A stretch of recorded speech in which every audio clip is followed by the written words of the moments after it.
I mean, we're scratching and clawing to get in. That's all we're doing. It's a dogfight to get a playoff spot this year, and we're just trying to find a way to get in. Yes, another good showing against the league powerhouse. The Oilers just may claw their way to home ice advantage in the first round. Welcome to Got Your Back, brought to you by DLR Vinyl Products. Nobody puts in wood, windows, or siding anymore. So let me ask you, why would you build a wood fence or deck? Do it once. Do it right with high-quality, maintenance-free vinyl products. Call my brothers, Rick or Rob, at DLR Vinyl Products. They've got locations servicing both Calgary and Edmonton. Today on the podcast, the Oilers dropped a point again to the NHL's best, but boy, they seem to pick up something potentially just as valuable at this time of year, didn't they? We'll discuss in our Park Mazda breakdown with Jason Strudwick. Darren Dreger, James Duthie will stop by, courtesy Belvan Construction, and you will not want to miss our Who's Got Your Back segment today, courtesy DeBoer's Golf Shop and Fitting Center, an NHL broadcast legend's friendly voice lighting the way through some tough times for one of our listeners. Presented by DLR Vinyl Products, this is Got Your Back. Well, long time no see, fellas. Jason Strudwick, Chris Sabunia in the basement in Kelowna. Did you guys miss me while I was away? Yeah, we didn't think about you at all. Anyone who's in Mexico doesn't deserve any kind of thought from the rest of us that are grinding it out here. And not that I don't like, Canada, but someone who's in Mexico, I don't know, Zoobs, did you give him any loving? I did think about him, not in any way that I'm prepared to talk about. But, no, you know what? My whole Facebook feed right now is like all people in Mexico. So I think I just had to turn it off. So yeah, sorry, bud. There were Florida, Mexico. There were a stunning number of Canadians that we ran into down there. I think everybody just sort of got the feeling at the same time, like, okay, I think we're good to go. Because we were pretty cautious about when we were and were not going to travel. And we were going to go during the Olympic break, but then obviously a bit of a mess happened there. But then we rebooked, and so many Canadians down at these different resorts. But I have to say, guys, my first time like legitimately traveling in a couple of years, and I felt like a newbie all over again. Like I was walking around in the airports, like nervous. I wasn't going to get to the gate on time and not remembering what was supposed to come out of my bag at security. And just like, it just completely felt foreign. Yeah, especially for a guy who's used to dreams traveling. like that. Sorry, Shreds. No. Well, a guy who travels so much too, to not feel normal, right? It's crazy. I had a flight earlier before Christmas. I was the same way. I forgot all my stuff. Like, what am I supposed to do on the plane? I didn't have my things I normally have. So, I mean, it'll come back, but I'm glad you had a nice trip. Not really, but I'm glad, you and your wife had a nice trip. I'm catching some heat though, because she's gotten a little bit loose with some of the posts on Instagram, and it's a great vacation. Loved it, had a great time, and we love to commemorate it with pictures and stuff. But a shirtless pic might have snuck through on Instagram, and Dave Parker, my camera guy, got a hold of it, and suddenly it's in a 6-way text chat group between like Mackenzie and Dregs and Duthie, and they're all now getting this shirtless beach photo of me that's trying to purge from the internet. I'm going to pay a company. I think there's like scraping companies you can pay that can go get rid of that crap, isn't there? Or you could just go to a gym. That's another option as well, right? Like that, retroactively go to the gym. You could change your lifestyle, but that you do it your way. There's another way that works as well. Yeah, nice, Dreads. Nice. Did karaoke make it to the Instagram feed? No, karaoke did not make it. I was forced up there. A lot of willing karaoke participants in Mexico, though. Cancun is where the karaoke nuts come out. So there were some really good performances, but I had a little bit of Lenny Kravitz was my decision. It was an aggressive choice. I forgot about the octave change midway through the song. And then that's when you're like, oh boy, Struddy, you know all about this, being the accomplished singer that you are. Oh, absolutely. I mean, it always happens at open bar. All of a sudden, I feel like I'm like Frank Sinatra up there, just singing away. I've got a dart hanging out of my mouth, like the whole, or a stogie, whatever it is. That's. I know exactly what you mean. Yeah. Do you guys check out the Masters much yesterday? We'll talk about this with Duthie coming up here later on in the show, but I had a beautiful Masters afternoon, basically just sat on the couch, relaxed, watched it all. Struds, I know you got like 12 kids running around. Were you able to watch? No, you know what? I have my son's had a ton of hockey this weekend. Yep. So I did watch it on repeat a bit last night. I don't enjoy it as much when it's kind of anticlimactic. We kind of knew who was going to win. Was it Shifley had it basically Friday through Sunday night. I like when it's closer. I kind of lose my appetite, my interest for it. So it doesn't diminish his accomplishment, but I don't know.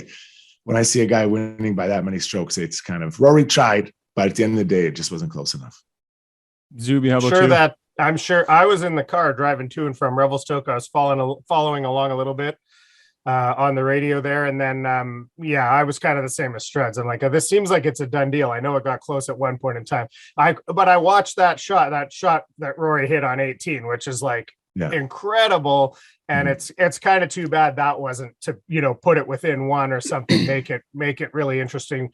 And that would have been super exciting to watch live. Watching a highlight, it was fabulous, but I'm sure to watch live, that would have been really cool. So I was kind of the same as Struds. I was a little behind on things. Yeah, it gave me the itch. Oh, I've got the itch. Something fierce to get out there and get swinging them again. I got to get down to De Boers and get into the simulator and get the game into shape. I'm fired up, man. I think we're like a couple of weeks away here. Yeah. I'm with you. By the way, Scheffler, not Shifley. I wasn't going to let Scheffler, that. Sorry, it wasn't Mark Shifley Right. winning the Masters yesterday with Dylan McIlrath in second. It was Scheffler and McIlroy. My bad. Yeah, no. Shifley hurt his shoulder, so he might not be swinging. And the Jets are going to be swinging early, so he might not be though. What a painful limp to the finish for them it's going to be, hey? Yeah. Okay, Zuby, disappear down into your little fist here. Struds and I got some business to get to. Lots of Oiler action while I was away and a real good game on the weekend, Struds. So let's get to it. Their game against the Colorado Avalanche. Time for the breakdown, brought to you by Park Mazda, where the newly redesigned 2022 CX-5 has arrived. Check out the brand new all-wheel drive sport design trim with its turbocharged engine and see the available colors and trims in stock at parkmazda.ca. So once again, the Colorado Avalanche prove a real tough test for the Edmonton Oilers. And once again, I think Struds brought something out in this group. I think these games against Colorado have been ideal preparation for the stretch drive and for the playoffs. And I think we saw that again on the weekend. Even though they lost both games, I think they're gaining more than just a point. Yeah, well said. It's pretty rare that I get excited as a fan. I was looking forward to this game for the whole week to see these teams who go at it, both high-end talent, Cale Makar, one of my favorite defensemen in the league, to see these these teams go at it. And for a low-scoring game, I thought it was an excellent game. And this is what I've been looking for from the Oilers, learning to feel comfortable in low-scoring, tight games. And they did it. I thought they outchanced Colorado with all the firepower that Colorado had. I thought the Oilers had a really good chance to, finish the number of chances they weren't able to. But their puck management, that's what I love. Their choices with the puck, for the most part, were solid. And the thing about that is that it's easy to say, well, I have to make the right choice. The problem against a team like Colorado, you have to make that choice with constant pressure on you and the constant threat of talented players jamming it down your throat. So I thought everyone played a really solid game. Mikko was outstanding. Just a great game. As you say, another step forward, and feeling comfortable in tight, low-scoring games is what the Oilers need. Yeah, just no time to make decisions in that game. I feel like they're forced to run on instinct in a game that is that speed. And I think that's the space you land in quite often in a playoff series, where you just don't have the time that you have during the regular season and you're just running on some instinct. And I think Colorado, 2 games in a row now, has pushed Edmonton into that headspace where it's just instinctual hockey. And I think it's so good for a young guy like Evan Bouchard to spend time in that space, realizing, oh my God, crap is happening so fast here, because it's bringing those instincts out in him. And he's such a skilled, talented player that thinks the game so well. You kind of shake the nerves out of that instinctual game. And I find that, even with, younger guys like McLeod, guys that are going to be experiencing this for the first time, it's bringing something out in them. I want to get to the Average Joe soundbox here. Average Joe's next to Home Depot on Baseline Road in Sherwood Park. Jay Woodcroft talked about something a little bit different after the game, and he's been using these sorts of phrases a lot recently here. So listen to the way he described the way his players sacrifice for one another. Our sacrificing for our teammates was excellent. And in the end, I really enjoyed watching our players compete extremely hard for one another. So talking about the way the group is sacrificing and competing hard for one another, what's the practical application of that? What specifically do you think he's talking about there? Well, I mean, the easy one is things like, blocking shots, right? Taking a hit to make a play. Those are kind of the low-hanging fruit of it. But you move further down the line. So sacrificing one could be maybe shorting your shifts, right? Maybe you're a player accustomed to a certain length of shift, and now you're shortening it down so that you can get fresh legs out there. Maybe not being put out in a certain situation and not being upset about it, or being accustomed to being a player that does, X, Y, or Z, and now you're no longer in those situations. So it's all encompassing. And the main thought is that everything we do, it contributes to a win. That's it doesn't matter. Personal success, my ice time, your ice time, taking a hit to make a play, all that stuff is just all driving towards us winning the game. And that's the ultimate goal. And that's really start seeing something special. We saw a level of physicality from Leon Draisaitl. He had the big back hit on, was it Burakovsky? I think it might've been on. That kind of ignited the crowd. Then he had another one where he leaned into a guy later in the game. I think over the last couple of weeks, we've seen Draisaitl get into it physically a little bit, and he hasn't always come out, he's been bumped around a little bit in recent weeks. And that game looked to me like he was kind of pushing back a little bit. He's a big, strong guy, and he can do those things when he chooses to. But I wonder if maybe that's a little bit about what Jay Woodcroft is talking about as well, because that's not natural in Draisaitl's game, but it needed to be done, and he's doing it. So I would disagree a little bit. I think he is a grumpy guy. I think at times he doesn't like it when other people try to lean on him, and he'll push back. And we've seen players like this around the league. A guy I want to think of top the list would be Jarome Iginla. Yeah. Jarome Iginla didn't like you when you try to assert yourself physically on him. He would push back, and Leon's got that same element in him. So the reverse hit on Burakovsky, I loved it. You don't think every single Avalanche player saw that? Kale McCarr, Landeskog, even though he wasn't playing, Nate McKinnon, because Nate McKinnon's a lot like that as well. He wants to assert himself and let you know that he's a bull and he's going to push you around. Well, Leon's not going to take it. And when you see that from your top player, a guy like Darnell Nurse, he's got to assert himself like that. Jesse Puljuarvi, he can assert himself. Kane, Hyman, I go down there, Fogle, all these guys, they've got to follow suit. So that's a really nice tidbit of leadership by him. But when Leon, I believe he's at his best, not when he's running around looking for hits, but when he's playing with a chip on his shoulder and a little bit grumpy. Yeah. I love that reverse hit the other night. See, and I think kind of my point is that he goes one of two ways when the game gets that way. He either starts looking at the refs and getting frustrated, or he goes a little bit on the aggressive. And I think, to your point, I think he went on the aggressive in a big game. That felt like a playoff game. And I think that was a really good sign. By the way, to your point about the, shortening shifts, those sorts of things as a ways of sacrificing for one another. McDavid, shift length under a minute, 58 seconds in that game. And Leon Draisaitl was at 58 seconds as well. 6 shots for Draisaitl. McDavid had 5, couple of attempts. Those two players are really elevating in big moments here late in the season, aren't they? I mean, they're supposed to be the leaders and the drivers, but they're absolutely rounding into form and getting that job done. And you're exactly right. When you're sitting around the dressing room, no one's looking around saying, Warren Fogle, you've got to be the difference maker today. Like, he's got to support him, but it's Connor, it's Leon, your goalies, maybe Darnell Nurse, Hyman. These are the guys, Nooch. They are paid and expected to be leaders on this team. And you have to deliver at this time of year. Everyone else falls under after that. You need good moments from Fogle, which he had the other night. You need good moments from a McLeod, from Bouchard, from these guys. But those top guys, they have to deliver in these moments. And delivering doesn't mean just scoring goals. It means playing well, doing the right things. You talk about the lengths of shifts. I'd be interested to know what those lengths of shifts are outside of power play time, because that can skew things quite a bit. Yeah, for sure. Where are we at with Jesse Puljuarvi? So a few games here where I think fans, if you're watching on TV or if you're in the building, it's like, just phenomenal opportunities to bury. And I mean, he's in a little bit of a slump here. I think he's 1 goal in his last 13. I want to make sure I get that right. But he's not, he's not converting the chances that he's getting, a lot of them. So I think there's probably a frustration there. And in years past, when somebody goes on a run like that on McDavid's line, poof, they're just not on McDavid's line anymore. That just happens. But I don't believe Jay Woodcroft has that level of impatience in him, because and the analytics community are very much coming to Puljuarvi's defense here. Yeah. And I completely agree. And I understand why. His underlying numbers are through the roof, like 59% Corsi, goals for and against, 15-2, 64% expected goals for, 126-78, the chances for and against when he is on the ice. So he's not converting, but the underlying numbers are through the roof. I think Woodcroft's going to stick with it because the line is doing well. What's your sense on where his game is? The Oilers fandom is a very interesting place. I think we can all agree that he's impacting a game. All right. So non-analytics based people, even if you're just watching, you have to agree that he is impacting the game in a positive way. And he's being, in my words, very disruptive. He covers pucks. He takes pucks away. What's that?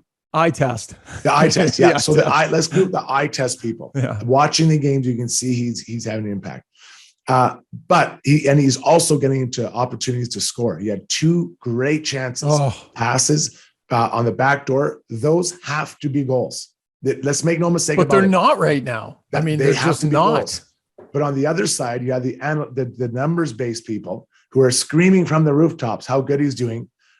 But they can also admit he needs to score. Those 2 chances, when you're playing on top line, need to be goals. So we can have both sides be right and both sides be wrong at the same time. I'm somewhere in the middle. No, wrong. It's got to be one or the other, Strud. That's the problem. That's the problem, is that we people argue all the time about it. Like, well, we can both be right and both be wrong at the same time. I'm in the middle. So I see the numbers people are talking about. And I said, and I've been saying the whole time, when he's disruptive, he's at his best. But you have to convert on those chances. It was 1-0 in the third. He got a glorious pass from Connor McDavid. Instead of going top right shelf, he shoots it back into the goalie, hits him right in the chest. That goal, also now she's over. 2-0. The Oilers win that game. Yeah, the points, the 1 extra point doesn't make a difference. Yeah, probably it'll help. But it's that mind frame of being able to score in that moment. So everyone just calm down. Eye test number people. Let's agree he's playing well, but he has to finish those chances. So what does he do? I think he's got to get up before the ice, before other people go on the ice, and take those feeds. Get those feeds in speed, in stride, upstairs. Keep practicing that stuff. In the summer, work on those type of things. It's not a will, it's not a skill, it's not a determination. It is being able to do it in the most important moments that separates not just him, but this team from being a borderline average playoff team to a team they can win a round or 2. Because those have to go in the net. There is no doubt about that. You can scream from the rooftop how good his expected goals or his points per 60. I don't care. He has to score in those moments. That's what defines good players to great players. Yeah, I agree. And I think you're bang on. When you watch him play, you can tell he's making a difference out there. Oh, sure. But then the great chances come and you're like, that he's got to bury those ones. It reminds me of Kyler Yamamoto a while back, multiple times in his career when he was snake bit, right? How many times did we talk about him? He's got to bury. And I think Puljuarvi's still a young player. And I think he's still susceptible to the ups and downs and ebbs and flows of confidence. I think players get to a certain point in their career and the confidence in the moment is something you learn to fight through. I think younger guys, you're kind of just subject to it. You kind of just roll with it. And offensively, like when he came back, I thought his hands struggled. I thought it took his hands a little while to catch up, but I think they're up to speed now, and he needs to start burying. 31 scoring chances, 12 high danger chances, and 31 shots on net in his last 13 games played. So the opportunities have been piled upon him. Playing well, though, and taking care of things at the other end of the ice, and he's finishing checks and taking care of the details too, hey? But let's credit Connor. Connor continues to pass to him, and Connor has to keep passing to him. And Connor, I would like to think that after that, those 2 moments, he goes, "I'm going to keep passing to you, buddy, and you're going to score." Because he is the right guy for that spot. He is there is no one else I'd rather. Cassian, no. Yamamoto, no. The other lines are balanced. They have to keep passing to him. So a moment I saw at the end of the game when they killed the penalty in regulation, who went right down? Connor went right down and said, pointed at Mikko and said, that's how you do it. That is what a leader does. A leader recognizes a moment for a player, a great moment, and he has to continue to do that with Puljuarvi. Keep feeding him. Keep feeding him. Go up before practice, go up after practice. I'm going to pass you 50 pucks, and you're going to bury those things top right shelf, because next time it's going in, and that'll unlock it for Puljuarvi, because they need him. They need this guy to finish those chances on top of everything else he's doing. We got to talk about the goaltenders because, boy, this town chews on them when they're not playing well. But holy smokes, these guys are both at the same time finding their high-end games. So Smith's won 6 of his last 8. I think he's 4 in a row, 4 goals against in his last 3 games. Koskinen, I think, is 6 of 9 starts that he's won here. He's putting together some real solid performances. Excellent against Colorado. Is their goaltending good enough heading to the playoffs? I feel like that was an obvious answer a month ago. We all just knew they're not going to have the goaltending they need. We'll just have to see how it goes. But I'm kind of wondering, as I'm watching them play now, their goaltending might be good enough heading to the playoffs, or is that overstating it? I'm not a goalie expert, but I do know what I played. I want to see calmness behind me. And what I'm seeing from both Smith and Mikko is a calmer way of playing in the net. I don't know how that expresses in goalie coach talk, but it's a much calmer. Both Smith and Mikko, it seems like they're letting the puck hit them. They're in the right place more often. They're not having to fight for all these crazy saves. I'm thinking of a moment where towards the end of the game, Mikko lost his stick. And he's bumped into, and he kind of was on the ground, and he gets up and just calmly snags the puck out of the air, then skates right over to the goalie or the coach or the ref, and kind of gives it to him because he felt he was interfered. Calmness. He wasn't yelling. He wasn't swimming all over the place, trying to get his stick back. He just got in position, grabbed the puck, and then turned and went. Yeah. As a D man, you turn around and see that, you're like, oh man, thank God this guy is so calm. So again, in goalie coach talk, I don't know what that expresses itself as, but I know as a D man, I love seeing that. So to answer your question, yes, they're trending in the right direction, but I think it's also the team playing in front of them. They've calmed it down. The goalies are feeling more calm. Everyone's feeling more calm and more confident in what they're doing. If the playoffs started tomorrow, I'm starting Mike Smith. God. You? I'm going Smith. Honestly, but I have no idea.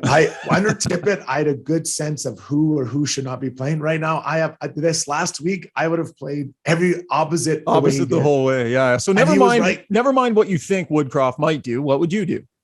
Game 1 tomorrow against LA. Smith. I'm going to Smith too. It's the puck handling, right? To me, that's they can both give you a good game on any given night. Koskinen can't do what Smith can do with the puck, and just look what happened in that game with the McDavid overtime winner. That dynamic is so unique and so special in this league. I'm taking my chances with Mike Smith just because he's got that added element. 100%. And I think what I'm doing is I'm bringing them both in the room saying, Smitty, you're starting, and you can run with the ball as long as you can. But Mikko, you have to be ready. This isn't 1A and 1Z. This is 1A, 1B. You're both going to help us win, not a game, multiple games, and hopefully 1 or 2 series. Patience. The general manager, the head coach, Stuart Skinner, Dylan Holloway. Fans have been clamoring for both. Media has been clamoring for both. I was thinking it was Skinner time a while back. They showed patience on both of these fronts. And now Holloway is playing hugely meaningful games and producing, feeling like a top 6 guy. His confidence is brimming, I would say. Skinner's playing a bunch as well. Did Ken Holland show a veteran confidence with these situations, or did he get lucky because the 2 goalies started playing well again? Well, I think it's unlucky. It's unfair to say everything is just based on luck, right? Because we can say, well, a coach or was lucky that this player got hot, or a coach or a GM was lucky that this player was drafted and came from. At some point, you have to say he was correct in his decision. Not lucky or unlucky, just correct. And, Skinner, I hope, is going to be a part of this future for this team next year. I can't see a world where he's not the backup goalie, at least. I don't envision anything. But it doesn't mean that, he has to be here right now.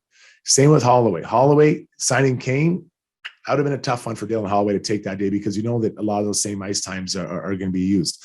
But those two guys are developing. You have to keep an eye on the current team, but also the future. Holloway and Skinner, I'm guessing, will be on this team next year, maybe as well as Broberg at some point. So you have to keep building away from the team. When I was a young man, my uncle told me, so you're going to be a rich man. You have to make money when you're sleeping. And that's what Ken Holland's doing right now. Ken Holland is making money for his team away from the NHL team, right? So those guys are improving away from the eyes of the fans, of all of us media and the NHL level right now. And they're developing. Xavier Bourgault, same thing. They're percolating somewhere else. They will be a part of the future, but not right now. So this team is ready. And Skinner is always there. He's always there if you need him at some point. But right now, they don't need him. It was not lucky or unlucky. It was a correct choice. Great stuff, Struddy. Oilers and Minnesota on Tuesday night. We'll check back in a couple of days with another episode of the podcast. So enjoy whatever. What do you got left? What's coming up today for you? Where are you going? Pretty busy day, a couple hockey things. And then obviously Gregor is on vacation. So I'm doing the full 4 hours. Oh, so you're doing the full 4-hour hosting gig. We're gonna do one new ABBA song every 20 minutes of the whole 4 hours. So we're gonna review and talk about the greatest ABBA songs in history. Tune in. They should not let you have the controls of that ship. I've got it. Your music. The two things I hear you chirp most about online, you're not gonna like this: your music choices and your clothing. Yeah, that's fine. It comes to those two things, you got to be your own man. Yeah, well, you very much are on your own on both of those two things, Struddy. So we respect that, I guess. I suppose. All right, listen, have fun on the Gregor Show. We'll chat in a couple of days, pal.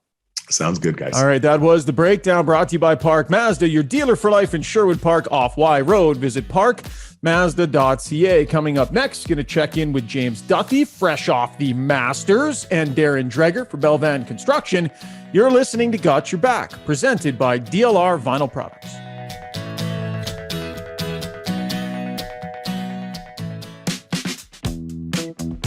Hey, Struddy, question for you. Have you ever tried putting in your own fence? I sure have. Between digging the posts, mixing up cement and digging the holes, it's absolute killer. It's brutal on the back. Well, listen, what if I told you you could put in a fence without having to dig a hole or mix any concrete?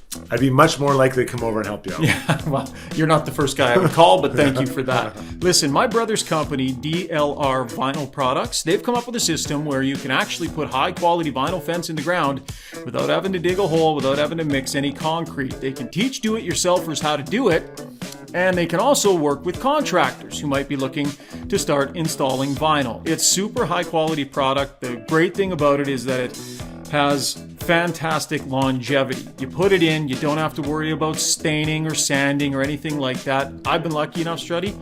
They put in multiple fences in my different yards and they've built me 3 decks. I have totally abused the fact that my family is in the fencing and decking business, but it's great product. Give Rob a call in Calgary or Rick a call here in Edmonton. This is a company my dad started. It's a family business. I'm super proud of it, and I'm very proud that they are our title sponsors. That's DLR Vinyl Products in Edmonton and Calgary.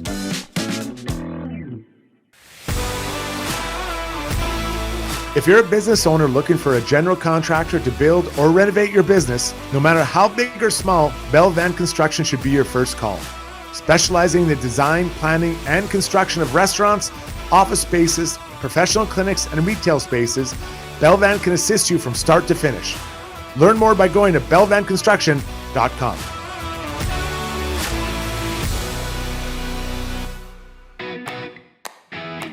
Hey, it's Ryan Rishaug. While many are feeling the sting of inventory shortages, Park Mazda has you covered. They've got new Mazdas arriving every month, including the redesigned 22CX-5 in whatever color you're looking for. They've also got a huge selection of used vehicles with new arrivals every week and some of the most competitive interest rates on cars, trucks, SUVs, and more. Park Mazda, your dealer for life in Sherwood Park off Y Road. Schedule a test drive at parkmazda.ca. All right, time now for Duthie and Dregs, or Dregs and Duthie, brought to you by Belvan Construction, specializing in the design, planning, and construction of restaurants, office spaces, professional clinics, and retail spaces. Visit belvanconstruction.com. Well, look who decided to show up for work today. James Duthie, the part-timer on the podcast. What's going on, pal?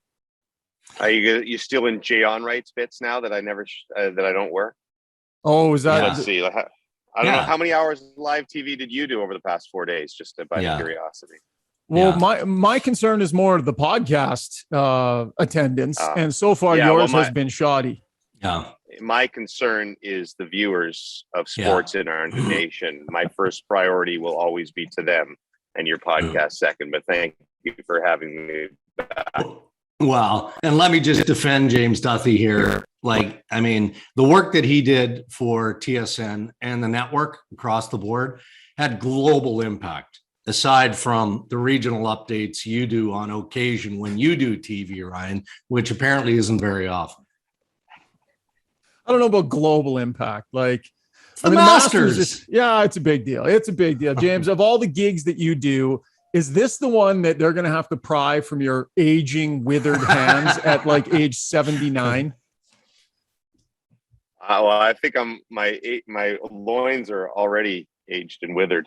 But yeah, I would say that. I mean, the World Juniors as well, just for the, hanging out with you, Ryan. But no, the Masters is probably my favorite week of the year for the same reason. Like, I think for a lot of people, it's a favorite week because if you love golf and it's the beginning of golf season in Canada and the playoffs are around the corner in hockey. So usually they're starting this week, but so I do love it. And it is work. I know people won't buy that, but we are at the golf course from like 7 a.m. to 9 p.m. every single day, but you're at this beautiful, I can't describe to you how perfect it is. And it was just sensational. It always is. Mm-hmm. Sure.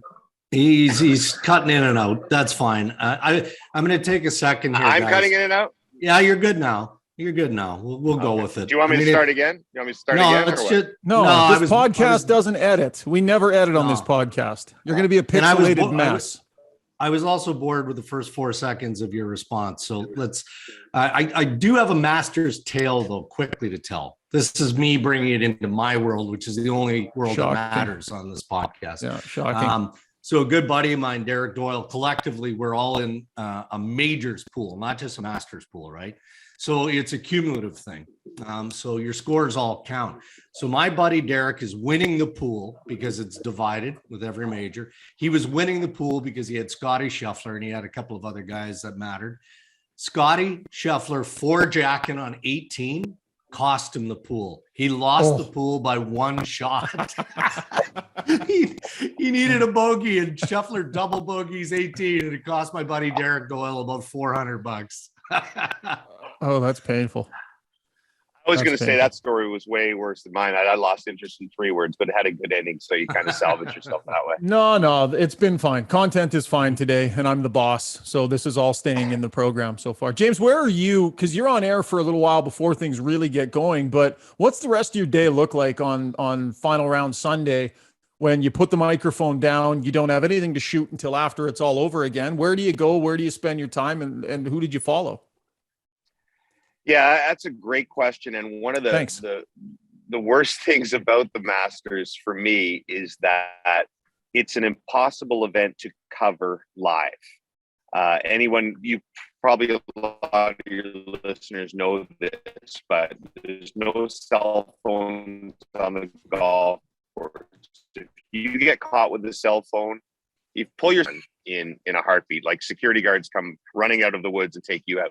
There are no electronic scoreboards. There's no highlights you can see anywhere, only those old wooden scoreboards. So for a reporter, if I try to go out like on the back nine on Sunday, maybe not so much in this one when it was basically down to Scheffler and whether he would stumble and, fall back to Rory. But on a normal week, when there's 3 or 4 guys in the hunt, you can't cover the event. You'll hear a roar over here and a roar over there, and you have no idea what's going on. So when people always say, "Hey, where were you? When Spieth put it twice in the water on 12?" Well, usually I'm watching it on TV like everybody else. So I will go out and walk. Like yesterday, for example. So we finished TV at 2:00, went and had lunch, and then I went out and walked. So I watched those guys from 6, 7, 8, 9, the leaders. I watched a little bit of Corey Connors in front. So I watched about 5 holes of play, and then I came back and we watched the rest on our set before we go on. So that part of it sucks because the one different year was when the best year ever to cover the Masters was the year there was no fans in 2020 when it was in November. And you could stand, I walked with Tiger Woods on Thursday, and the gallery was Peyton Manning, who's a member. I didn't know that. Tiger's girlfriend, Puffy, our producer, and me. That was the gallery for Tiger Woods. And Puffy, by the way, who, works for TSN and is supposed to be a respected somewhat broadcaster. He's the biggest Tiger fan in the world. And so Tiger will walk by him and he will yell, "You got this, Tiger." And I'm like, Puffy, we have a TSN badge around our neck. It's bad form. You can't do that.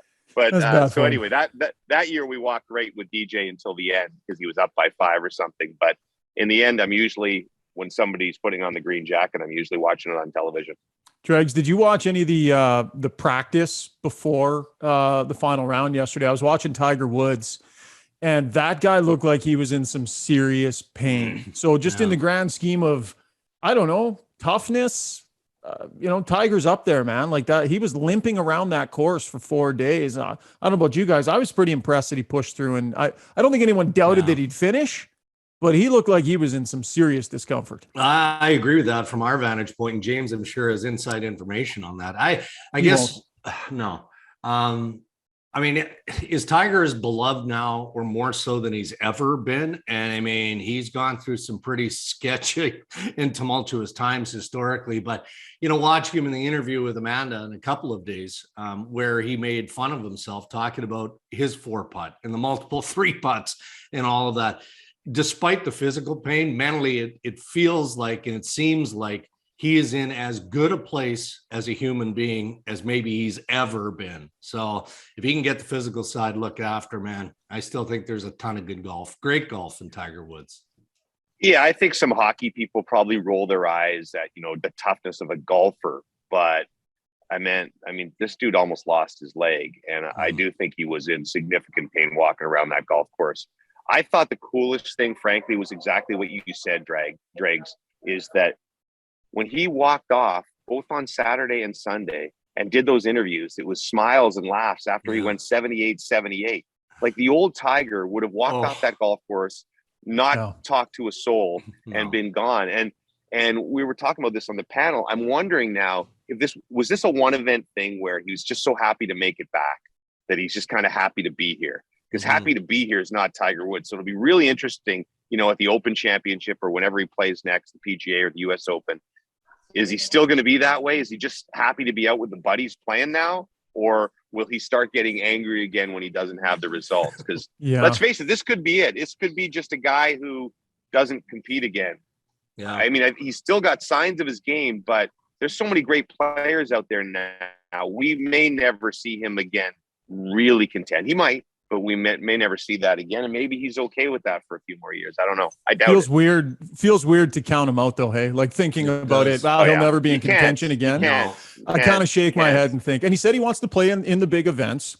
I think he spent decades in a zone, and that's where that kind of indifference came from. He had to be in that zone all the time, and I just don't think Tiger's going to be in that zone anymore. I think he'll be in it during his rounds, and I think he's going to push and play hard and all that.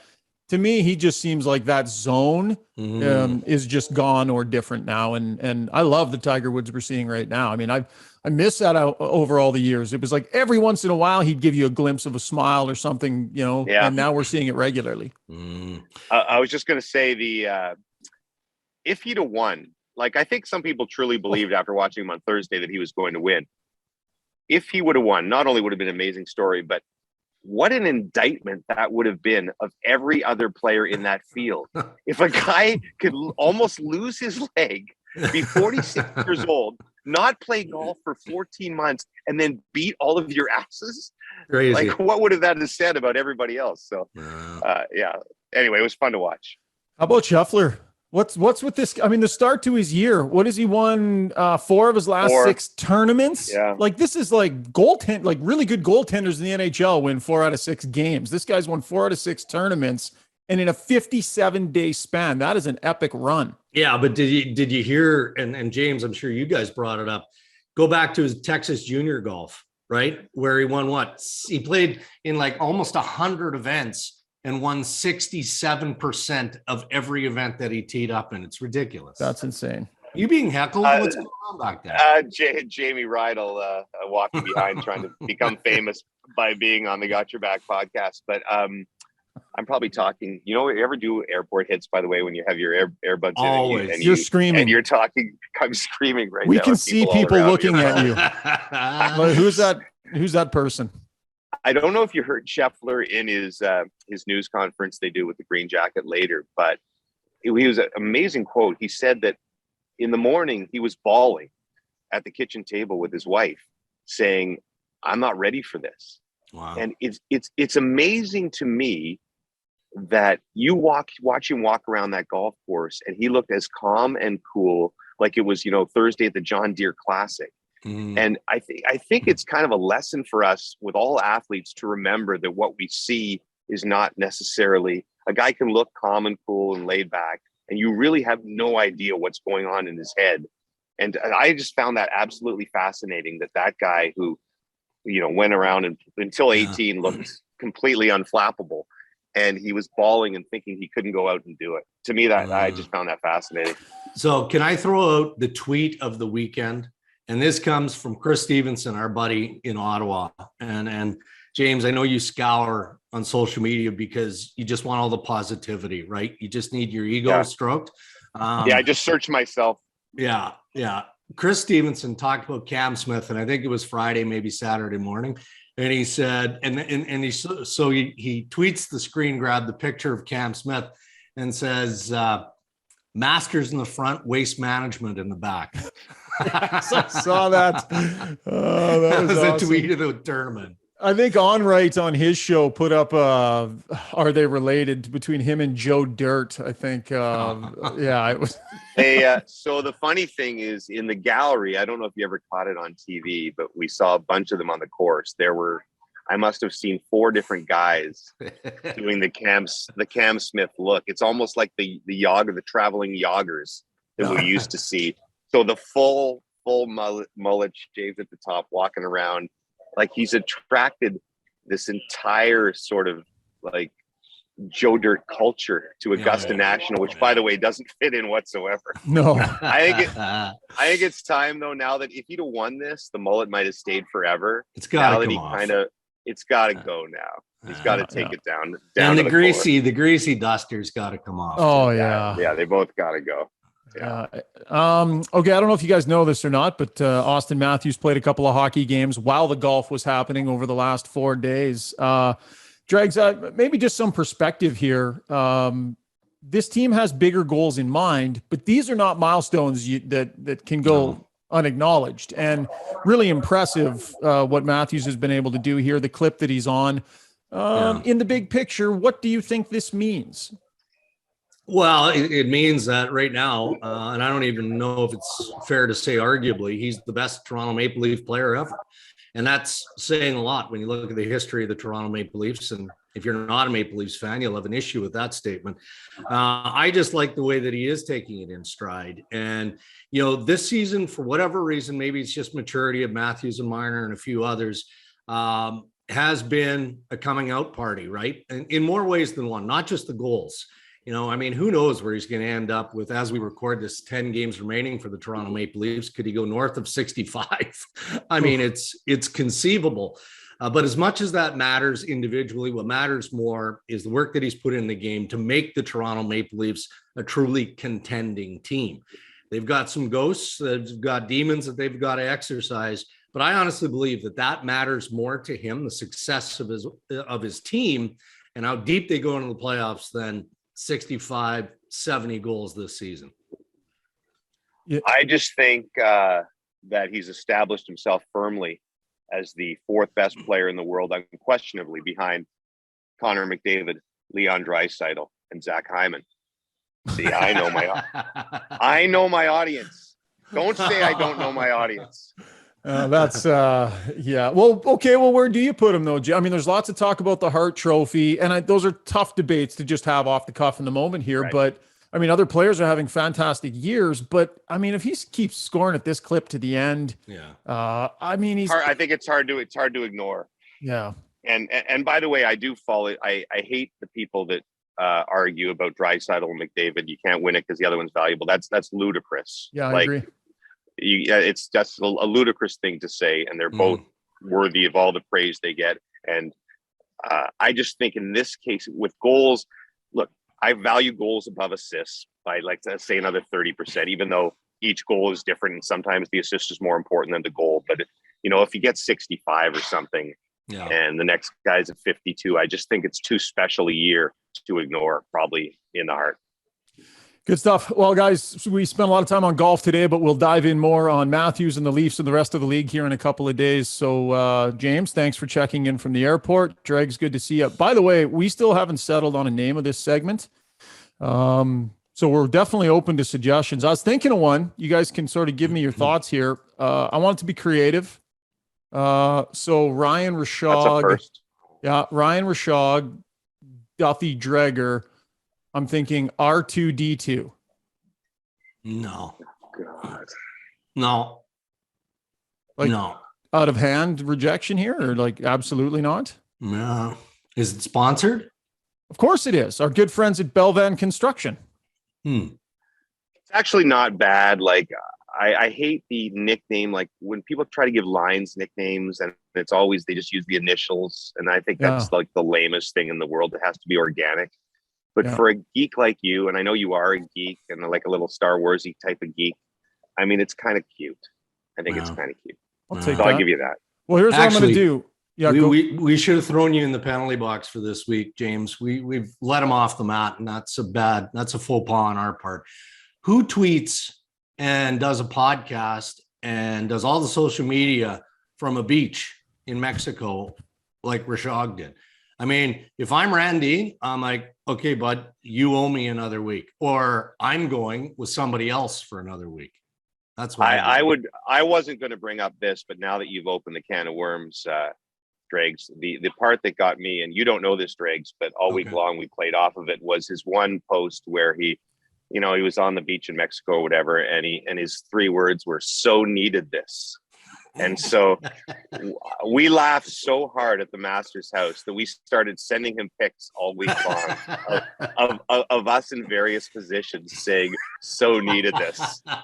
One of them is Puffy, my producer, and Jamie Rydell. We were all lying on a bed spooning each other, and we wrote, "So needed this."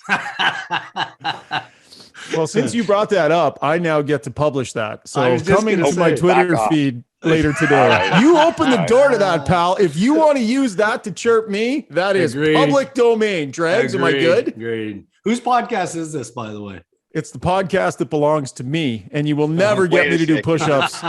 Wait a second.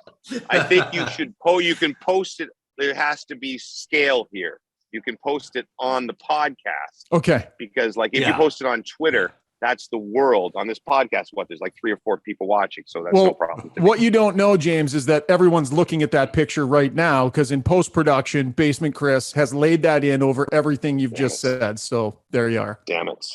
Which one do we send you? The one on the bed or the one lying on the carpet? I can't even remember. You sent me both, and you got to decide which one. All right. You shouldn't have brought it up. No, that is on you.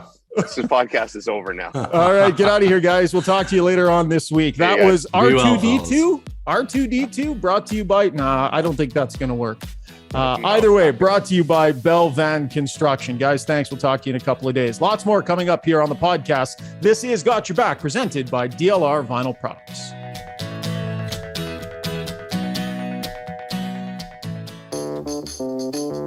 Folks, golf season is just around the corner, and I don't know about you, but I am some kind of fired up over it. It's the perfect time to get yourself fitted for new clubs or some great new apparel. Well, DeBoers has you covered for all of it.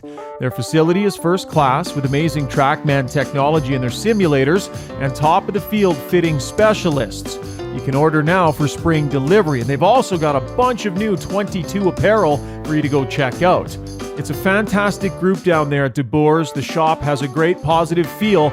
I highly recommend you check them out on the corner of 53rd Street and 99th Avenue. DeBoers, helping you play better golf since 1999. Average Joe's Sports Bar in Sherwood Park has proudly served the community and supported minor sports in the area for almost 20 years. It's a great gathering place for sports fans. Average Joe's has massive big screen TVs, comfortable seating, and a friendly staff waiting to make your experience anything but average. Come check it out on Baseline Road, right next to Home Depot, or make a reservation by calling 780-417-1113. That's Average Joe's on Baseline Road in Sherwood Park.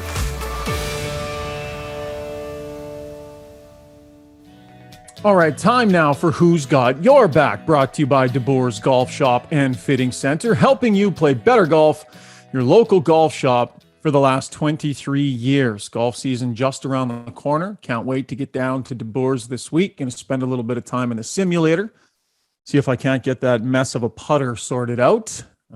I got a 3-wood that was a train wreck last year, did me absolutely no good. So Scotty, I think, will help me out in the TrackMan simulator. If there are portions of your game you want to get straightened out before the courses all get opened up, go see the gang down at DeBoer's. They got a great facility there. You want to freshen up some of the gear, some of the swag, the shoes, the pants, whatever you need, DeBoer's has it for you. That is DeBoer's Golf Shop and Fitting Center. So here on this podcast, we've reached out a few times and asked people for their stories of a time in their life where somebody had their back.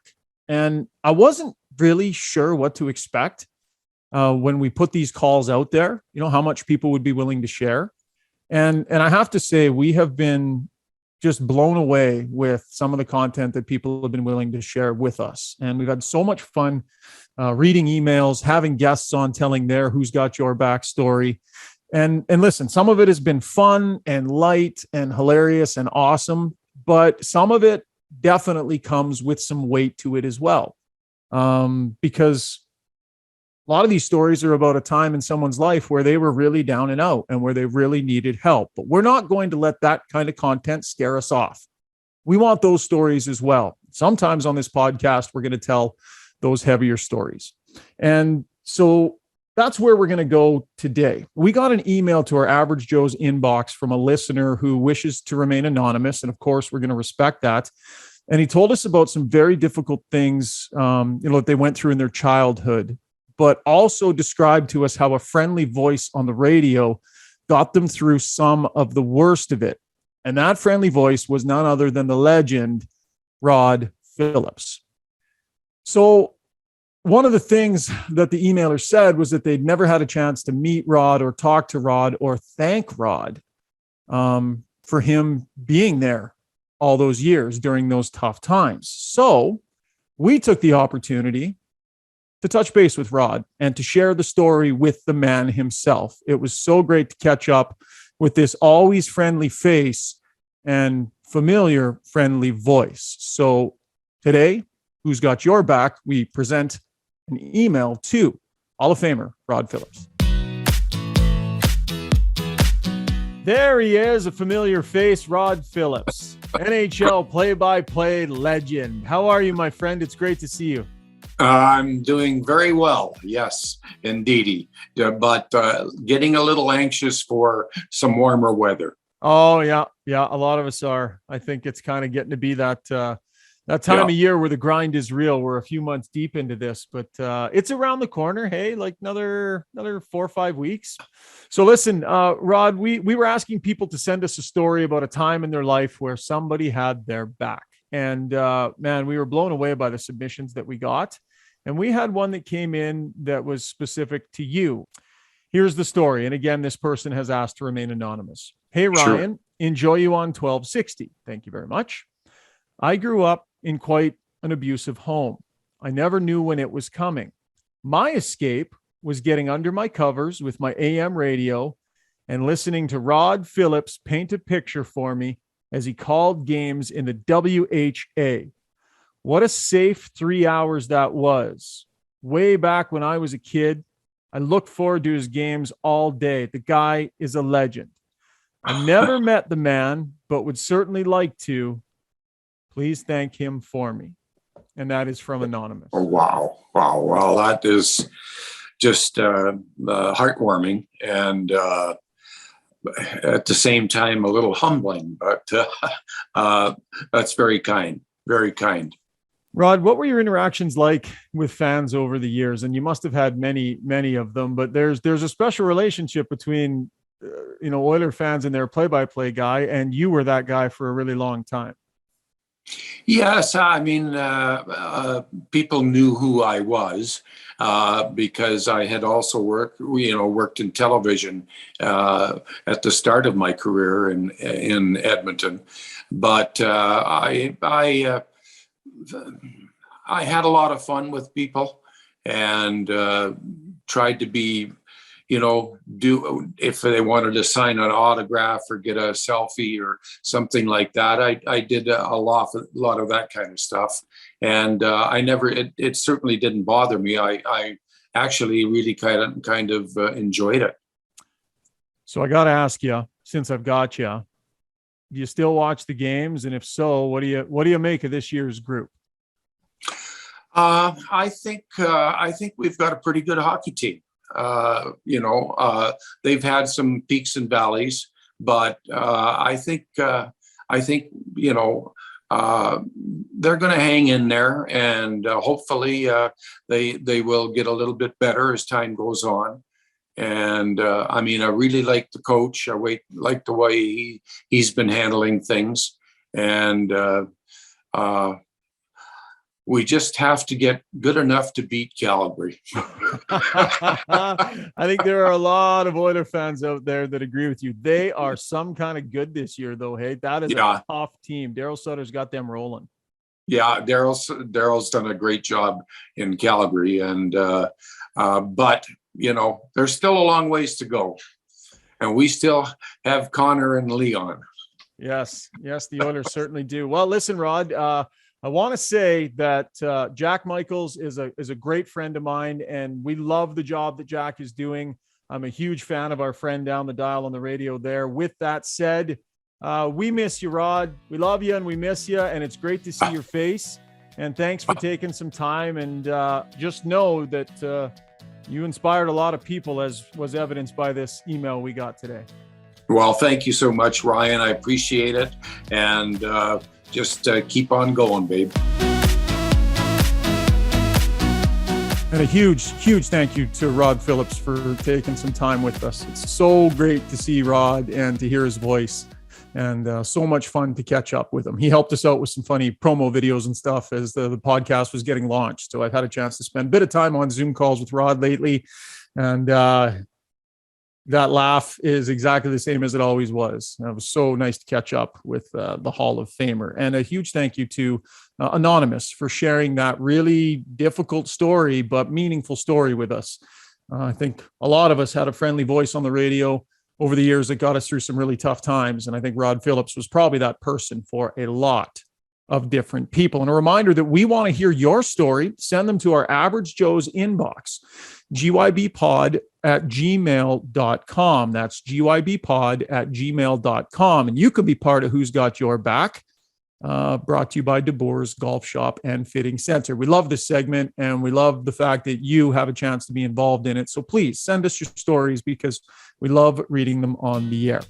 That'll be a wrap for another episode. Thank you so much for joining us. A big thanks to all of our sponsors, as always. DLR Vinyl Products. Those are my brothers, Rick and Rob, locations in Calgary and Edmonton.